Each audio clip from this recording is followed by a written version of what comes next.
Too Dear by Lev Tolstoy.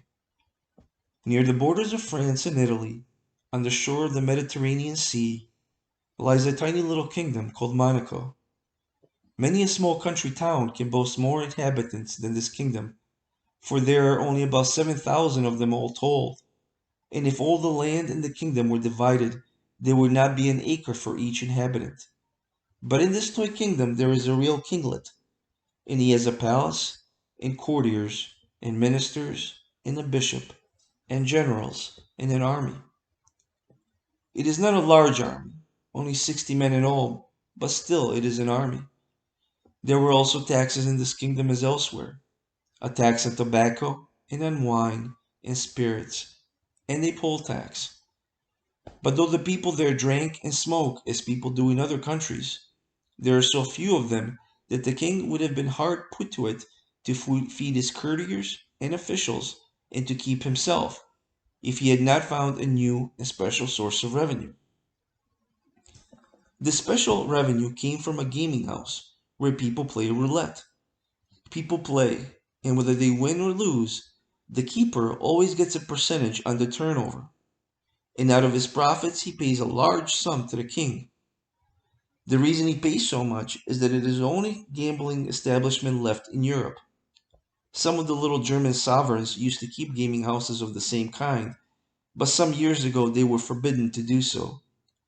The reason they were stopped was because these gaming houses did so much harm. A man would come and try his luck, then he would risk all he had and lose it. Then he would even risk money that did not belong to him and lose that too. And then, in despair, he would drown or shoot himself. So the Germans forbade their rulers to make money in this way. But there was no one to stop the king of Monaco, and he remained with the monopoly of the business. So now everyone who wants to gamble goes to Monaco. Whether they win or lose, the king gains by it. You can't earn stone palaces by honest labor, as the proverb says. And the kinglet of Monaco knows it is a dirty business. But what is he to do? He has to live, and to draw revenue from drink and from tobacco is also not a nice thing. So he lives and reigns, and rakes in the money, and holds his court with all the ceremony of a real king. He has his coronation, his levees, he rewards, sentences, and pardons, and also has his reviews, councils, laws, and courts of justice, just like other kings, only all on a smaller scale. Now it happened a few years ago that a murder was committed in the Stoy king's domains. The people of that kingdom are peaceable, and such a thing had not happened before.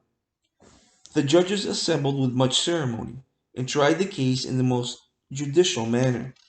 There were judges, and prosecutors, and jurymen, and barristers. They argued and judged, and at last they condemned the criminal to have his head cut off, as the law directs. So far, so good.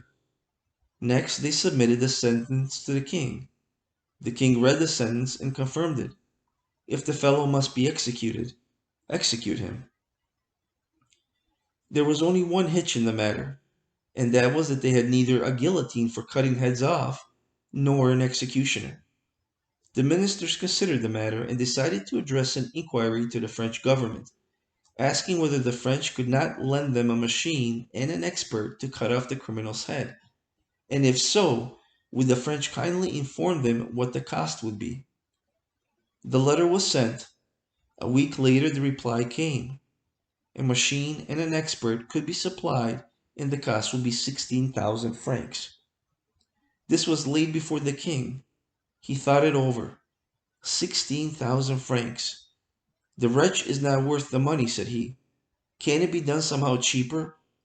Why, 16,000 francs is more than 2 francs a head on the whole population. The people won't stand it, and it may cause a riot. So a council was called to consider what could be done, and it was decided to send a similar inquiry to the King of Italy. The French government is a republican, and has no proper respect for kings, but the King of Italy was a brother monarch, and might be induced to do the thing cheaper. So the letter was written, and a prompt reply was received.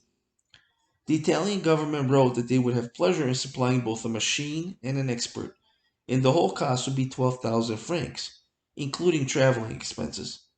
This was cheaper, but still it seemed too much. The rascal was really not worth the money. It would still mean nearly 2 francs more per head on the taxes. Another council was called. They discussed and considered how it could be done with less expense. Could not one of the soldiers, perhaps, be got to do it in a rough and homely fashion? The general was called and was asked, "Can't you find us a soldier who would cut the man's head off? In war, they don't mind killing people. In fact, that is what they're trained for." So the general talked it over with the soldiers to see whether one of them would not undertake the job. But none of the soldiers would do it. "No," they said, "we don't know how to do it. It is not a thing we have been taught." What was to be done? Again, ministers considered and reconsidered. They assembled a commission, and a committee, and a subcommittee, and at last they decided the best thing would be to alter the death sentence to one of imprisonment for life. This would enable the king to show his mercy, and it would come cheaper.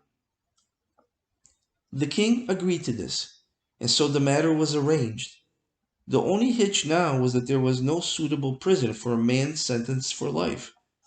There was a small lockup where people were sometimes kept temporarily, but there was no strong prison fit for permanent use. However, they managed to find a place that would do, and they put the young fellow there and placed a guard over him. The guard had to watch the criminal, and had also to fetch his food from the palace kitchen. The prisoner remained there month after month till a year had passed. But when a year had passed, the kinglet, looking over the account of his income and expenditure one day, noticed a new item of expenditure. This was for the keep of the criminal, nor was it a small item either. There was a special guard, and there was also the man's food. It came to more than 600 francs a year, and the worst of it was that the fellow was still young and healthy, and might live for 50 years. When one came to reckon it up, the matter was serious.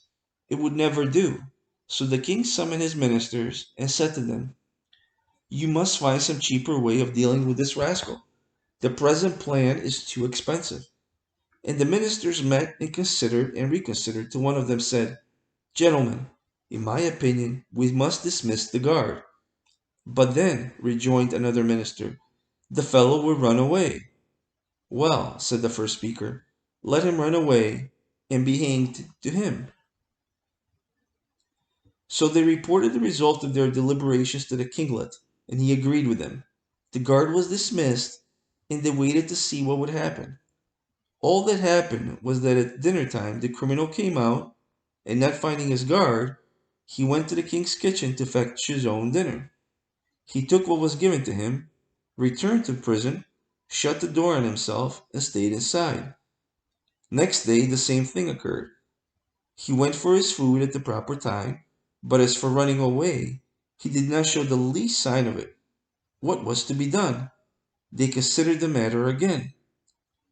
"We shall have to tell him straight out," said they, "that we do not want to keep him." So the minister of justice had him brought before him. "Why do you not run away?" said the minister. "There is no guard to keep you.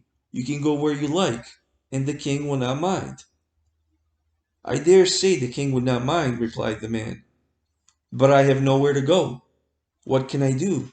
You have ruined my character by your sentence, and people will turn their backs on me. Besides, I have got out of the way of working.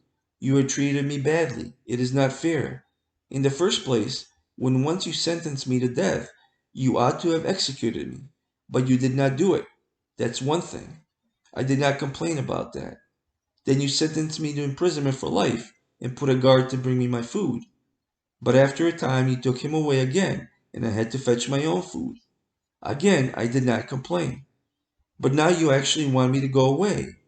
I can't agree to that. You may do as you like, but I won't go away."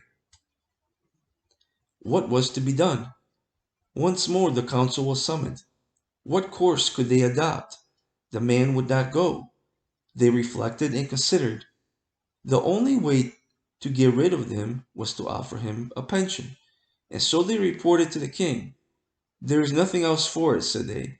We must get rid of him somehow. The sum fixed was 600 francs, and this was announced to the prisoner. Well, said he, I don't mind so long as you undertake to pay it regularly. On the condition I am willing to go. So the matter was settled. He received one-third of his annuity in advance and left the king's dominions. It was only a quarter of an hour by rail, and he immigrated and settled just across the frontier, where he bought a bit of land, started market gardening, and now lives comfortably. He always goes at the proper time to draw his pension. Having received it, he goes to the gaming tables, stakes 2 or 3 francs, sometimes wins and sometimes loses, and then returns home. He lives peaceably and well. It is a good thing that he did not commit his crime in a country where they do not grudge expenses to cut a man's head off or to keeping him in prison for life.